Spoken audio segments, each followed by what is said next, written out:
হ্যাঁ, কোন অ্যাঙ্গেল থেকে না, আমার যাকে ভালো লাগে আমি তাকে নিয়ে, আপনাকে ভালো লাগলে আমি কাউকে ডাকতে পারি। কারণ আপনি দেখতে সুন্দর, আপনি কি নিজেকে সুন্দর মনে করেন না? কি বলেন? আপনি ক্যামেরার পিছনে কাজ করেন বলে কি আপনাকে আমি নিতে পারবো না? তাই না?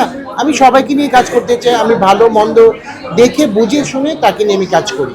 কোনটা ভালো কোনটা খারাপ বোঝার তো একটা বয়স হয়েছে, সেই জায়গা থেকে আমি সবার সাথে কাজ করতে চাই। না, আমি সবাইকে নিয়ে কাজ করতে চাই। আমি ওই কে ছোট কে বড় আমি চিন্তা করি না, আমি চিন্তা করি আমার কাছে সবাই সমান। আমি ছোট কি বড় কি, আমি সবাইকে, ওই যে একটু আগে বললেন না আপনার বন্ধু, আমি বন্ধুর মতো আচরণ করি, আমি সবার সাথে কাজ করতে চাই, সে হোক সে ছোট হোক সে বড়। আমি এরকম, আমি কে সেলিব্রিটি না, কে নতুন কে পুরান এটা চিন্তা করি না, আমি চিন্তা করি মানুষটা কেমন, তাকে নিয়ে কাজ করি। ভাই নো টপিকস, এই বিষয়টা আমি কোনো কথা বলবো না, নো টপিকস। এটা আপনারা গেস করেন, আমি কি এটা আগে করেছি না এখন করছি, আপনারা তো গেস করে আমাকে জানাবেন। আমি কেন বলতে যাব? আমি ব্লাস্ট করতে পারবো, আমি তো সবসময় ব্লাস্ট করি, তাই না? আরো কিছু ব্লাস্ট করবো, সেগুলো আপনারা অবাক হয়ে যাবেন, এটা কি হচ্ছে কি হচ্ছে।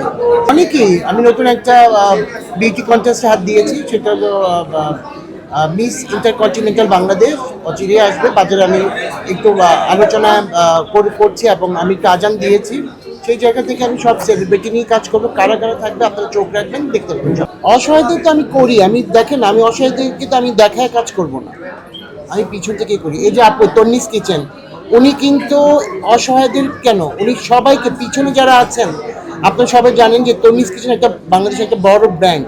যে আপনারা খাসির ডালাগুলো দেখেন, কাচির ডালাগুলো দেখেন, এই তন্নি আপু কিন্তু প্রচুর এই অসহায়দের পাশে থাকে সব সময়। আমি যেমন থাকি, আমরা দেখিয়ে করি না, কেউ কিন্তু দেখিয়ে করে না, দেখিয়ে করলে কি আপনি খারাপ বলবেন, তাই না?